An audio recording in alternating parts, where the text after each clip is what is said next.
Welcome to the latest episode of our podcast series for financial advisors. Today's episode is From 80 Million to a Billion, How Authenticity and Humor Help to Drive an Ex-Wirehouse Advisor's Growth. It's a conversation with Marc Horner, wealth advisor and founder of Fairhaven Wealth Management. I'm Mindy Diamond, and this is Mindy Diamond on Independence.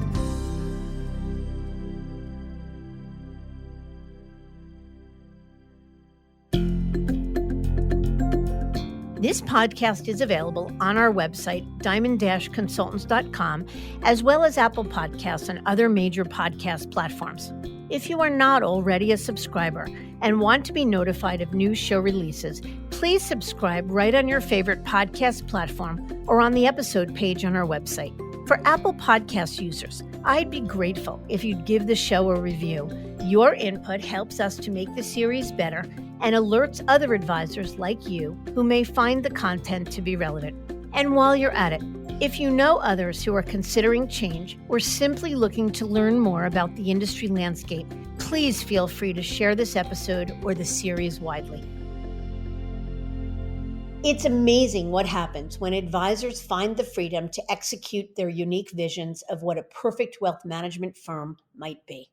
They transcend into a space where they can think and act genuinely, and to step out of not only the comfort zone established by their firm, but their own as well. For Marc Horner, that translated into driving astounding growth from 80 million in assets under management to a billion. What's more interesting, as Marc shares, is it took him 14 years in the wirehouse world to reach 80 million and only 7 years in independence to hit a billion. In this episode with my partner, Lewis Diamond, Marc shares his path from Merrill to UBS and on launching his own RIA firm, Fairhaven Wealth Management in Wheaton, Illinois.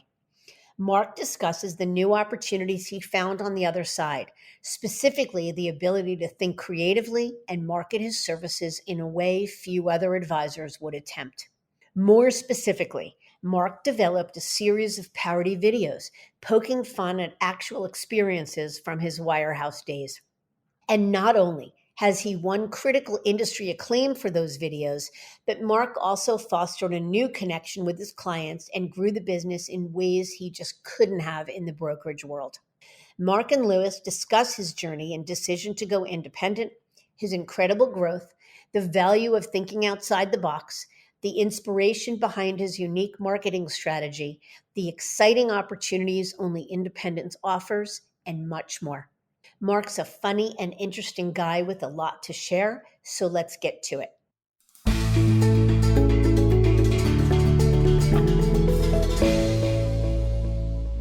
Marc, thanks for joining us today. Great being with you, Lewis. I'm looking forward to the conversation. Very good. I've been a massive fan of your videos for a while, so very excited to get into that. But before we do, why don't you tell us about your background and how you found your way to becoming an advisor in the first place? Sure. So I started my professional career in the commercial banking world, and I was in a management training program that had me end up in the commercial lending world, so working with business owners. And so I got infected early with the entrepreneurial experience, and I left the bank in my mid-20s to go start a business. So I started a promotional products distributorship. So all that junk, and I say junk affectionately, that companies put their logo on. So golf balls, coffee mugs, baseball hats, Post-it notes, pens, all that junk. Started that business on credit card cash advances. So I was juggling about 15 credit cards until I got the business off the ground, and did that for 3 years. Grew that to a point that a couple of competitors were interested in acquiring it. So I ended up selling it 3 years later. I didn't make a lot of money, but somebody thought that what I had created literally from nothing was worth something. So in a not well thought out move, I went back to banking. And I think banking is a great place for young people to start. But I think once you've been an entrepreneur, that culture is very different. So I looked at the wealth management industry as basically a franchise model. But instead of plunking down $500,000 25 years ago for a Dunkin' Donuts franchise, a firm like Merrill Lynch was going to pay me while I was building my business. So I thought, worst case scenario, I've got Merrill Lynch on the resume. How bad can that be if I go down in a ball of flames? And that's what led me to the wealth management industry.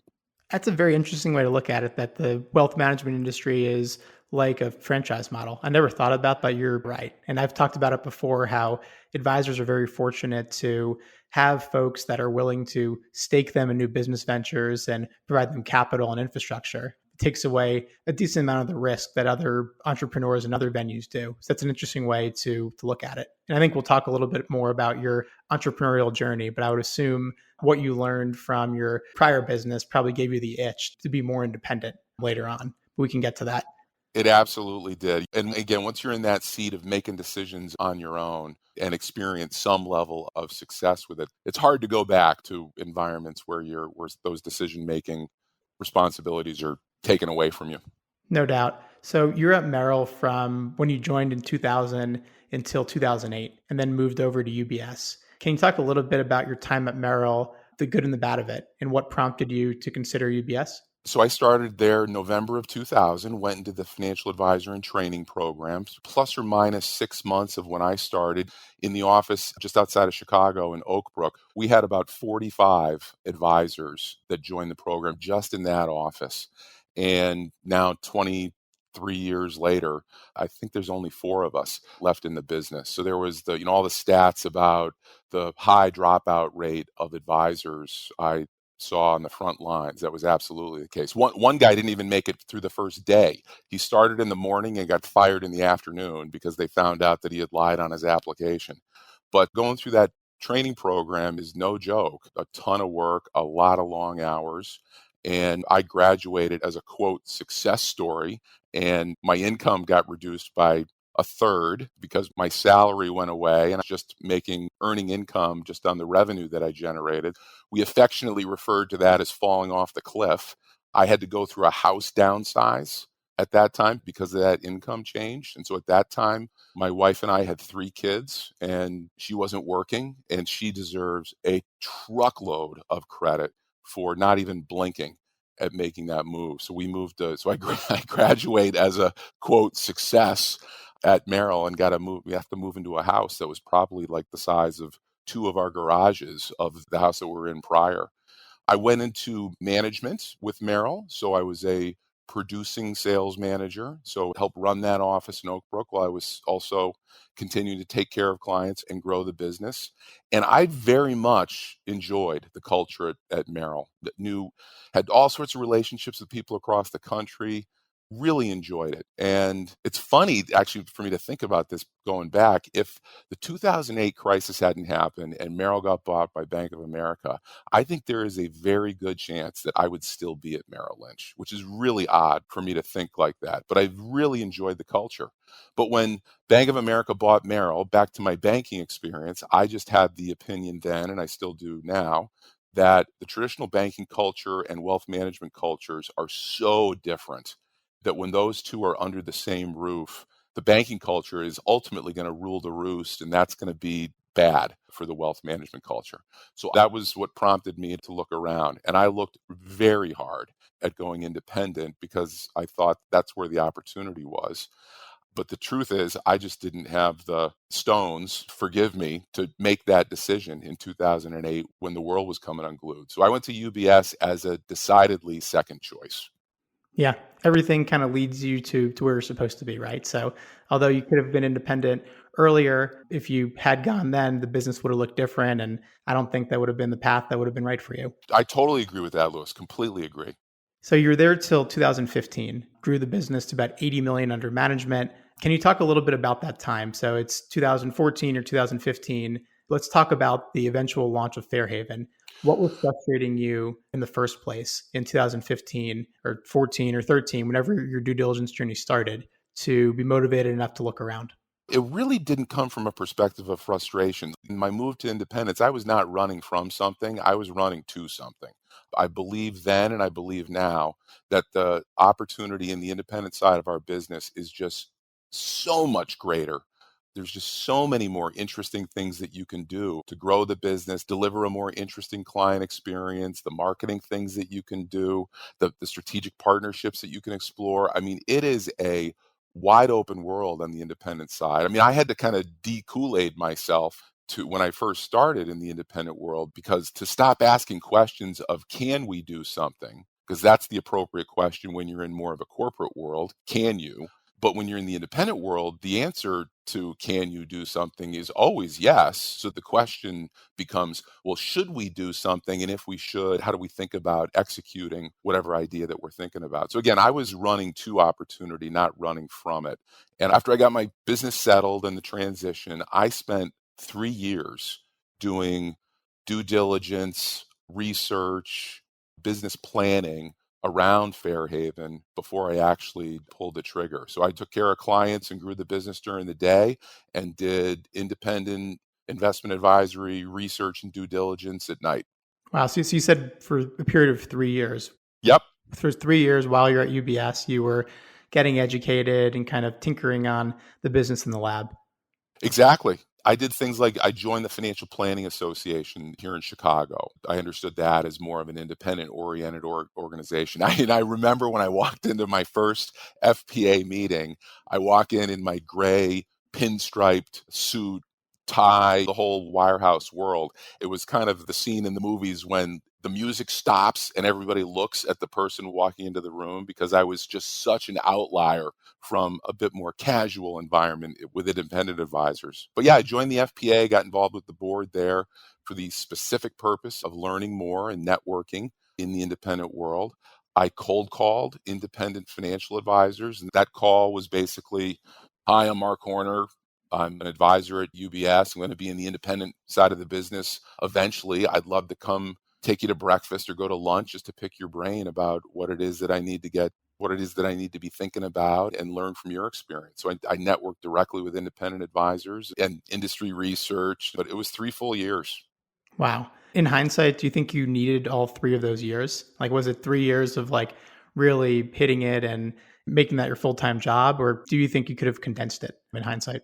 Yeah, in hindsight, I probably could have condensed it, but I agree that we're all kind of where we are when we should be there, and that 3 years was an important part of the journey. I mean, it completely solidified all that work that I did. It completely solidified how I thought about what Fairhaven was going to look like, that we were going to be a purely independent RIA, that I was not going to be a corporate RIA, affiliate in different ways. This was going to be a standalone business, legitimately on its own, no half steps, in for a penny, in for a pound. And it just takes some time to understand what all the options are and evaluate pros and cons. I mean, even though I spent 3 years, I also remember the Thursday night I was going to go in and resign the next morning. On the way home, I stopped off at a bar to sit by myself, which reveals a whole nother set of problems I've got. But to sit by myself and think through one more time before I went into the office the next morning to pull the ripcord, because there was no putting the chute back in the pack. Once I did that the next morning, I was going. So even after 3 years on the precipice, I did pause to take some time to make sure that I've really thought this through, and then I jumped. Yeah, and it seems like it was the right move. But I'm curious, with about 80 million in assets when you resigned from UBS to start an RIA, did you worry about scale? We talk with a lot of advisors who, even with a couple 100 million under management, they bring up the concern of scale. And especially someone who's starting their own RIA, typically there's more responsibilities and items that the RIA has to handle. So how did you think about scale at that size? Yeah, so that was part of the due diligence on that 3 year process. So I was looking in addition to learning about the industry and technology and all the different decisions that need to get made, I was also looking for acquisition opportunities. And so on that Friday morning when I walked in, I resigned at 9:30 in the morning.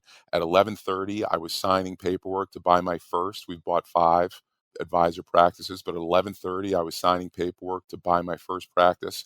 At 2:30, I was on my first client appointment to bring clients over to the newly created Fairhaven. And by the time my head hit the pillow on that Monday night, I had 35 of the 40 client relationships that I started with. I had 35 of those appointments. It was just one after the next, sign here, here, and here, and good to see you. I got to go on to the next one.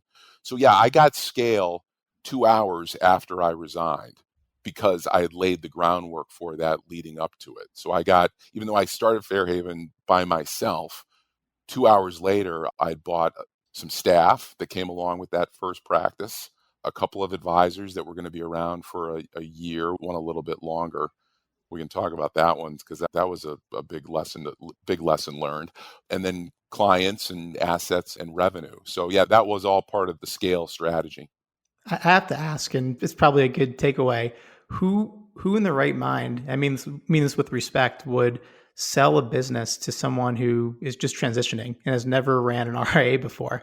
Like, how did you convince that person to make that happen? And wasn't it even more to juggle to integrate an acquisition at the time of transitioning from UBS and also building an RIA for the first time?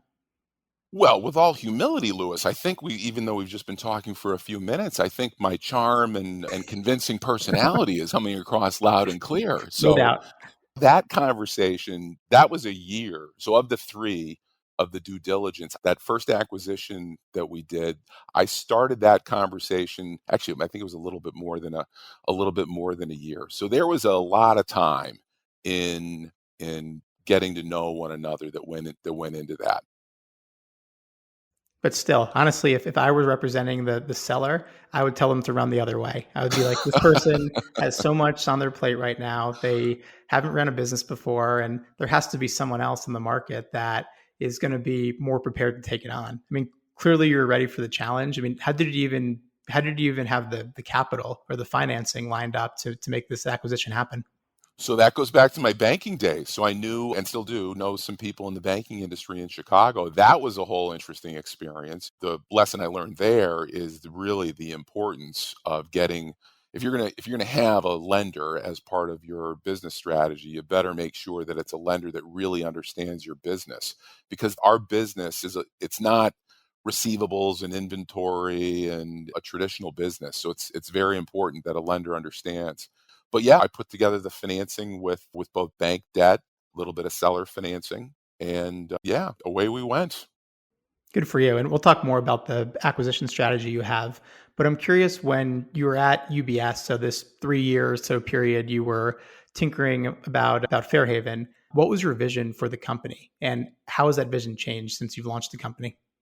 Yeah, I mean, I very passionately believe in the client experience. And I thought that so back in the wire world, if you generate $1 of fee revenue in round numbers, 40% of that is compensation, 60% stays with Merrill Lynch, Morgan Stanley, UBS, whoever. And so I thought that, and still do, that if I was in charge of making decisions about 100% of what was done with that revenue, that I could make better decisions that would benefit our clients, our team than UBS, Morgan Stanley than they're making. Now, in their defense, that's rightfully so. James Gorman at Morgan Stanley is not going to call up Horner, the financial advisor in Oak Brook, and say, "Hey, I'm thinking about doing XYZ. What's your opinion?" That's not how that world works. And again, rightfully so. But I thought that I could make better decisions and use those resources to advance the organization in a more meaningful way and have some fun along the way doing it. That was pretty much the vision with a goal of getting to 1 billion because that's just a badge of honor in our business. So how that's changed 8 something years later is so we crossed 1 billion 7 years after I started the firm. Congratulations. So thank you. It's got some nice symmetry for me. In 14 years, 8 at Merrill, 6 at UBS, 14 years in the wire world, it went from 0 to 80 million. In exactly half that, 7 years, went from 80 million to crossing 1 billion. So the thesis that there's more opportunity in the independent world, I think those numbers bear that thesis out, that there's just incredible opportunity in the independent world. But how I'm adjusting my thinking right now is we hired our first financial advisor and training person out of our internship program 2 years ago. And I've got my eyes now focused on trying to figure out how to train new advisors in a way that's more successful than the wire model. So thankfully it's a pretty low bar. 75% are gone within 2 years and 90% are gone by year 5 in the Wirehouse new advisor model. So it's a low bar to get over. But yeah, I've just got more enthusiasm for trying to help train and educate the next generation of financial advisors. So trying to work on that now.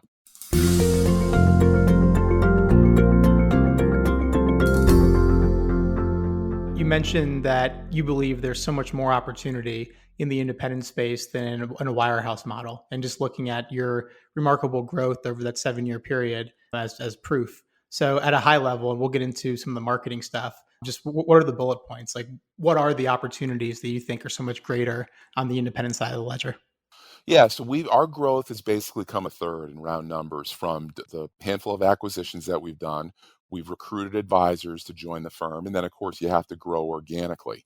And I think part of what resonates with people across those segments is how we communicate, how we talk about the experience that clients get, the experience that our team has around the office. Is really difficult to measure, maybe impossible to measure, but I'm the same person that I was in the wire world, but I'm communicating in a very different way than I did in the wire world. So the opportunities are, again, being able to do acquisitions, being able to recruit people to join the firm, and being able to communicate and market yourself in a way that will resonate with people. And I think being true to yourself, not being afraid to show people who you are and call it as you see it, and try and do that maybe with a little sense of humor, that will resonate with people. Yep, I would completely agree. And yeah, let's talk about your videos. So we'll throw the links on the episode page, but I would encourage anyone listening to check out Marc's videos. He has, I think, 3 different like sub series that I noted as being just really different and funny and authentic. The funniest one was the Marc's Bear Brothers parody commercials that talks about a fictional financial advisory firm and kind of the old stereotypes about a sales culture. Especially one about what happens when an advisor retires is definitely worth watching. And just there's other ones about a tour of your office, some of the cool things you've done with the office environment, a very interesting one about how you came up with the name Fairhaven. So I'm giving you a lot of hype and kudos. Thank But you. why don't you talk a little bit about how you came up with these videos and also just like what's happened now that you've done it? Yeah, so the video stuff started with actually, it started back at UBS. I've always had interns, and so I had an intern at UBS whom I was interested in learning about financial literacy. Why is there such a problem with that? And how should that be designed in a different way? So we put together a 20-question survey that we shared with our clients and CPAs and attorneys, and asked them to share the survey with anybody in their world that was like a junior in high school to age 30. And the 20-question survey basically was, are you interested in learning more about money and investments? And if so, how would you best consume that information? And we had over 500 people complete that survey.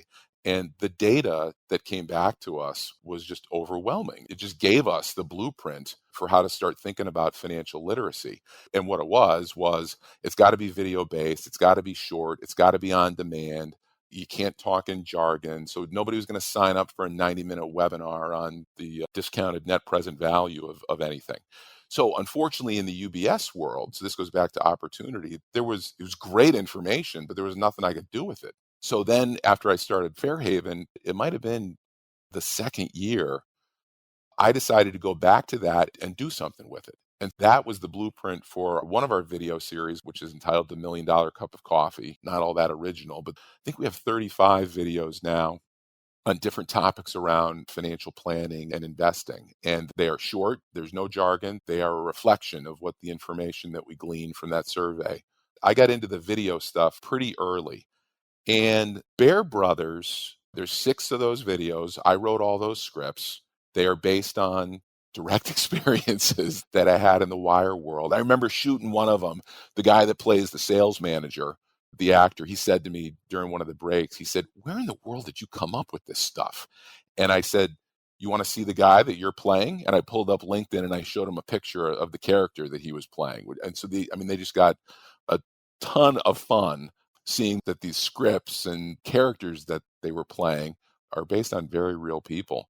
So the Bear Brothers thing started with just like a lot of things, which I think this would be fun to do. And I haven't seen any Wall Street parodies, so let's go do one. Bear Brothers was a professional casting call. We had some people that had Second City experience. So Second City is a big comedy club here in Chicago that People like Chris Farley went through Second City. So actors with legitimate comedy chops are part of that Bear Brothers thing. And clients love it, advisors love it. I still don't know why Netflix hasn't called me yet to do a Netflix series on Bear Brothers, but I think that's got to be coming. Too funny. And those videos, they do lead to client acquisition. And like, how are clients finding it? It's tough to measure all this stuff. I think it's just one more arrow in the quiver of clients both getting reinforcement that, yeah, we're with the right people. It's an easy way for clients to make referrals.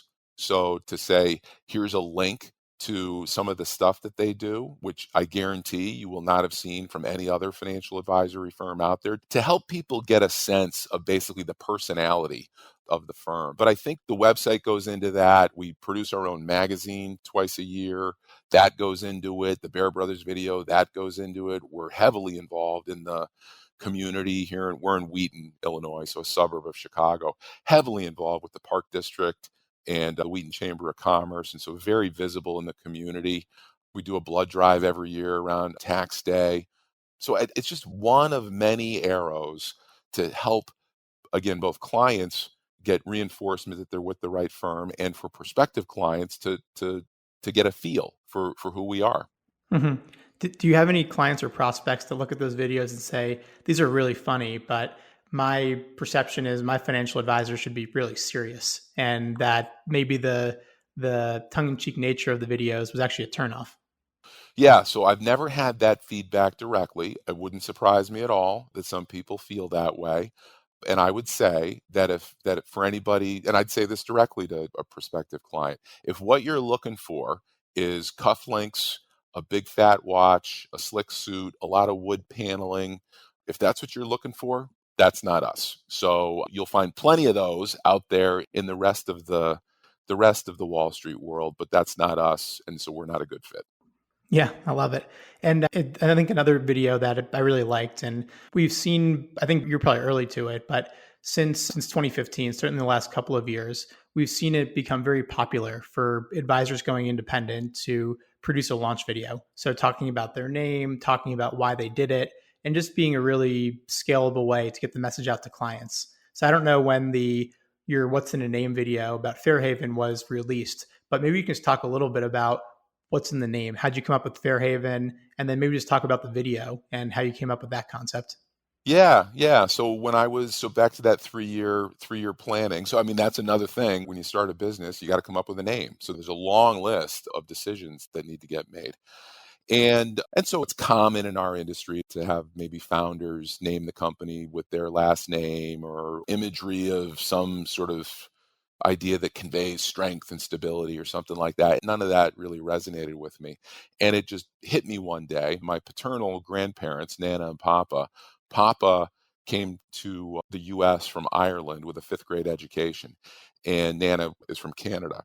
They started a door and window business in their 40s. And it just hit me one day that they started a business in their 40s with a young family. That's exactly where I was.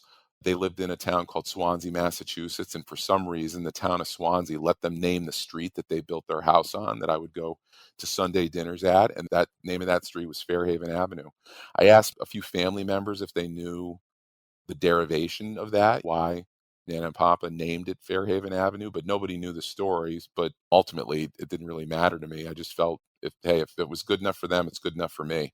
So I named the company following in the footsteps of Nana and Papa. Some clients have said it sounds like a nursing home, to which I've said, well, on the range of associations, I would much rather be on the end of the nursing home versus it sounding like a gentleman's club. I think that's right. It's a good answer though. It's very authentic. It kind of has your personal origin stories. It's different. So definitely I would encourage folks to watch that video. And you talk about how Steve Jobs named Apple and how Nike kind of came to be. And it's just very well done. Thank you. Let's pivot from the marketing side. We can talk about that for a while. Why don't we talk about technology? So obviously when considering launching an independent business or any business, technology and platform are very important. And you came from two firms that were pretty good in both world-class platforms, integrated technology. So when you launched Fairhaven, can you talk a little bit about how you viewed technology and platform And then maybe since you launched, how that has evolved and changed.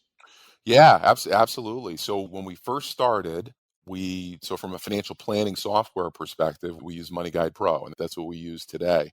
That software, it was exactly the same when I was back at UBS, exactly the same as the software that I was using at UBS. I don't know if they've changed it since then, but that was the software 8 or 9 years ago.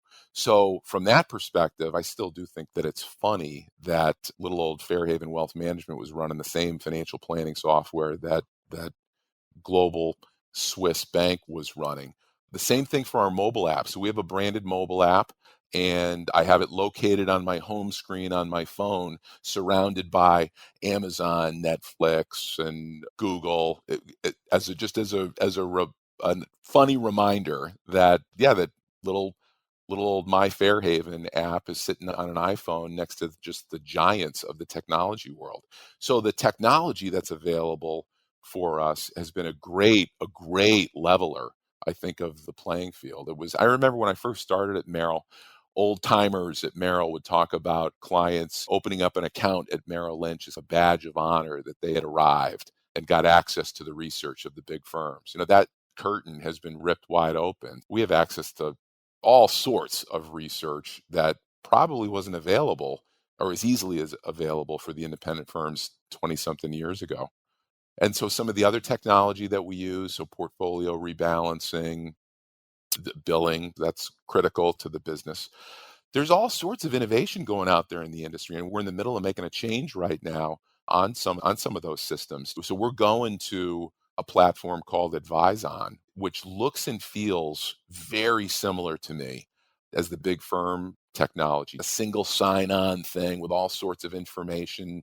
So CRM and performance, client performance, asset allocation, all the stuff that you'd want to see in a single sign-on, really clean, user-friendly format. So, yeah, I mean, technologies, again, the changes have really made that less of a differentiator, in my opinion, between the heavyweights in the financial planning world and firms like Fairhaven.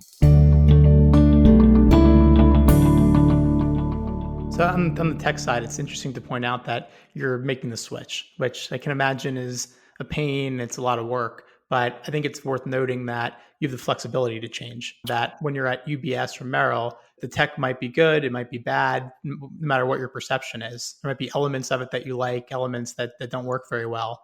But as an independent, you can pick and choose the platforms and can innovate and roll with how the industry is changing. Have you found that to be a distraction, or has that been a net positive?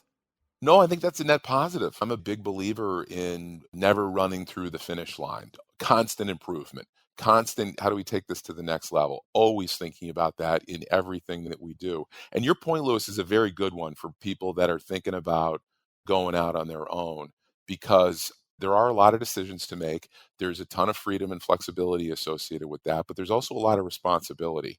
And I don't think everybody's wired, pun intended, to walk into the office and make decisions about things like the technology and all the other decisions that happen.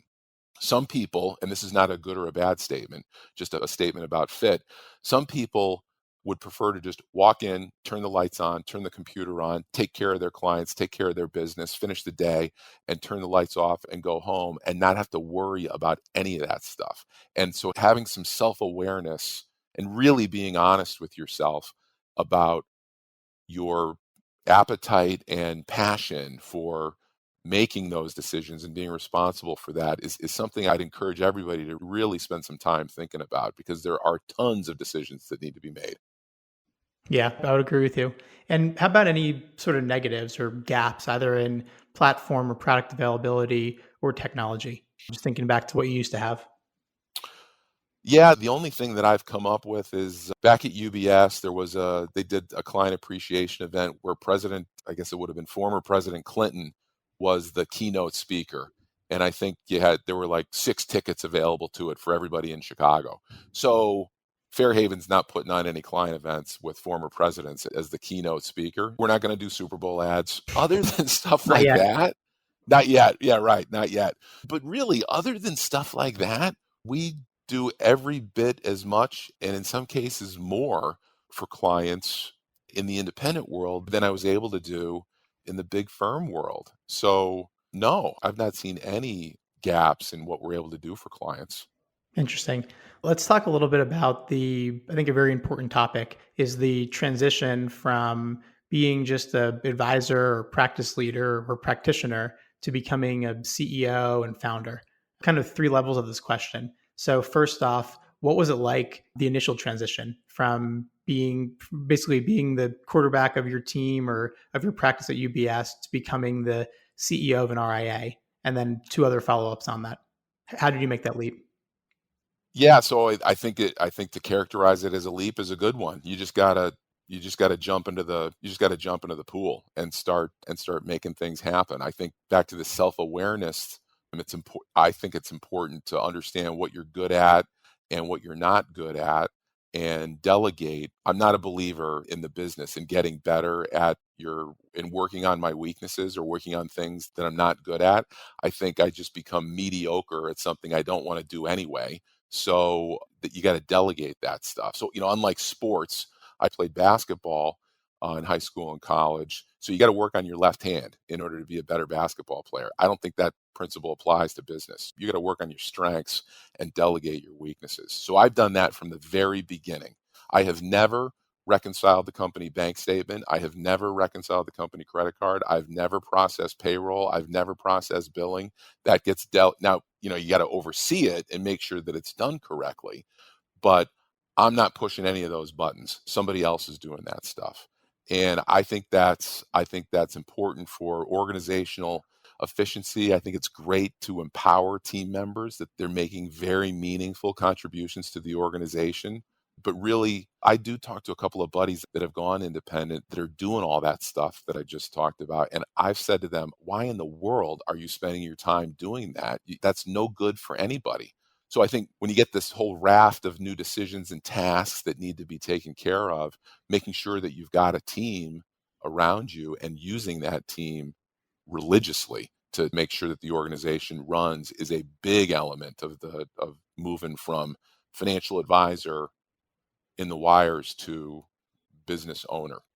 Well said. Yeah, it's you're talking about leaning into your unique abilities. I really like that concept. So, what about the transfer in what it was like to run an $80 million RIA to now being the captain of $1 billion plus firm? How have the responsibilities and how has that changed? Yeah, so there are more responsibilities. So going through staff reviews, so we've got like a Cadillac benefits plan, so a Blue Cross Blue Shield medical plan, a dental, all the things that you would see at a big organization. Making decisions around all that stuff is we building out an office, designing that, picking the furniture, all of those things that go into running the organization are all things that you need to be able to make time for. So that the only way that I can do that is, you said it beautifully, and that is lean into the team. So our administrative staff, they basically tell me what to do on those different tasks. The analysis gets done by somebody else in the organization, and then when it's time to make the decision, we I'm involved in that, but I'd say 99% of the time it's going with the recommendation of the team member. So I'd say in a very similar way that, back to James Gorman at Morgan Stanley. Morgan Stanley and Fairhaven are two very different size organizations, but I'm sure James Gorman's leaning into his team and his different department heads and leaning on their expertise to make decisions to make the organization run. And although at a much different scale, the concept's the same. Yes, it seems like even though the business is more than 10 times the size as a function of assets under management, it's not that Mark's working 10 times harder. It's that you've just built more of a team and more layers of the organization to delegate to. Yeah, so that actually goes back to that 3-year planning process. So what we did, so I could have on that first acquisition and the others that we've done, I could have made the decision that I was going to wrap my greedy little hands around all of those clients and try and take care of them all. We've got about 500 clients at the firm right now. I that was an option for me. What I instead what I chose to do was I chose to use the acquisitions as a recruiting tool And so I have retained responsibility, primary client responsibility for very few of the clients that have been acquired through acquisition. Instead, what we've done is we've said to our advisors, look, a way that you can personally financially participate in the growth of the firm is when we do acquisitions, you can take responsibility for some of those clients and get paid to do that. Our advisors get paid differently based on where the revenue came from. So they get paid more on clients that they developed directly versus those that were essentially handed to them by the firm. But it's meaningful dollars that our advisors receive. And again, it's a way for them to financially participate in the growth of the firm. And what that does is it keeps the advisor to client ratio down. So instead of greedy Mark trying to take care of 500 clients, it's instead spreading those clients out among the other advisors in the firm. So it keeps the advisor to client ratio down. That's good for the clients. More attention. It puts real money into our advisors' pockets, and again, they get to participate in the growth of the firm. That's good for the advisors. It relieves me of so much direct client responsibility to let me think about marketing strategic stuff. That's good for the firm. So that's a strategy that basically lifts all boats. That goes back in college. One of my marketing classes, Zig Ziglar was one of the people that we listened to, and I know it's corny, but it does resonate with me, and it is fundamentally what the firm is about. And so he said something that has stuck with me all these years, and that is you can have everything in life that you want if you help enough other people get what they want. And so it's an attitude of putting others before yourself, and that is fundamental in our culture here. And that also, I think, is another element that's contributed to the growth that we're experiencing. That's such a good quote, and love that sentiment. And I'm with you on why having folks have kind of a book of business to manage through acquisition is a really attractive carrot for recruiting. Because that was going to be my next question was it's hard to recruit. It's hard to acquire, especially to do it that many times. We get a lot of calls on it, and it's very, very hard to help everyone that's looking for seemingly similar people. So you talked a Right. little bit about it, but can you elaborate a bit on your recruitment and acquisition playbook? Like, how did you pull it off, and what's been your secret sauce? The acquisitions basically have been cold calls and networking. So on the phone is how I grew my business at the wire. So my personal record is 225 dials in a day. So I'm not afraid of the phone. So it was again cold calls and networking is how the acquisitions happen. And actually that's also how the recruiting has happened through networking. And yeah, I mean, it genuinely warms my heart that the first advisor recruit that joined us, he joined us a month after we started Fairhaven. So he and I had been talking before then. His 8 years later, his income has almost quadrupled.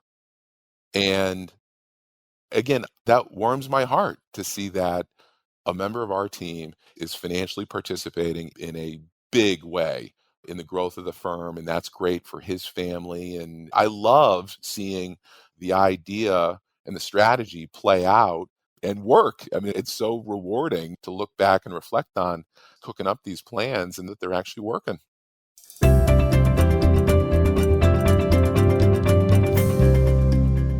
Last question for you. So there's a lot of learnings you've I think shared and been very open about your success and your growth. But to me, I think one of the biggest takeaways that a listener can have is how you've put yourself out there in a very scalable way through your marketing. So I wanted to ask any guidance for an advisor or industry professional listening who kind of likes what you're doing and sees the benefit of it, but doesn't really know where to begin. What's the next best action they can take to become the next Marc Horner, but to kind of begin down that path? Well, yeah, they should raise their sights a bit higher than that, in my opinion. But I think being genuine, not being afraid to show people who you are, and to be prepared for people to not be comfortable with whatever it is that you're doing, I think are very important things to think about. So what I talk about with our group as far as our marketing goes is the whole image of retirement with a couple walking hand in hand down a moonlit beach. We're leaving that to Goldman Sachs and Morgan Stanley and Charles Schwab and all the others. Let them have that part of the marketing stuff. We are going to play in the end of the pool where it's like in our company intro video where there's a financial advisor in a chicken suit giving advice, and there's a husband and wife with the bride eventually kneeing the groom in the groin as a visual demonstration of divorce. And we are going to have bagpipers at the end of a video, and I'm going to be wearing a kilt, and we're going to play in that end of the pool and be genuine to ourselves. And not everybody's comfortable with that stuff. So we had a public relations person that we don't work with anymore pull me aside during the filming of one of these videos to say, hey, you're in the money business. You can't be having somebody knee somebody else in the groin as part of a way that somebody's going to learn about your company. And I said to her, well, so I hear you, but that is what we're doing. So if you're not comfortable with that, then maybe this isn't the right fit. And so to not be afraid of people that are not going to get your vision, or your earlier comment, Lewis, about this isn't going to resonate with every client. Some client is going to feel like if I show them who I am, that they're not going to want to do business with me. Well, I've got news for you. Not everybody in the world is going to do business with you. So I'd say it's better to focus on the people that do enjoy what it is that you do, that do enjoy how you think about the business, how you communicate, and go after those people. Plus, it's a whole lot more fun. I would agree with you. That seems to be the secret sauce. Obviously, you want to make a good impression. You don't want to offend everyone, but it's being authentic, being yourself, and being comfortable that some will and some won't, but so what? And being comfortable that there's plenty of business for everyone. And ultimately, you're going to attract people that you want to work with. To me, that's the big takeaway is be yourself and put yourself out there and good things happen. Now, and I should say, we've had a lot of fun about the different things that we do. We absolutely take our job and our responsibility seriously. We just make a conscious effort not to take ourselves too seriously. So that's the balance that we try to strike. Love it. No doubt. Marc, thank you so much for sharing this with us. And again, everyone, please check out the videos. I'm trying to bolster your YouTube channel, but actually it's just really funny and maybe you'll inspire someone to do something similar. But really appreciate you being transparent and honest and just really showing us what makes Fairhaven special and what's led to your amazing growth. Great. It's great talking with you, Lewis. Appreciate your time.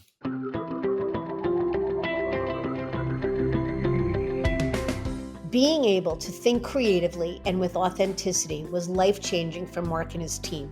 He pushed the envelope in ways many other independent advisors wouldn't consider, and it paid off big for Fairhaven. It's a story that serves as a true testament to the power of freedom and control that can be achieved in independence.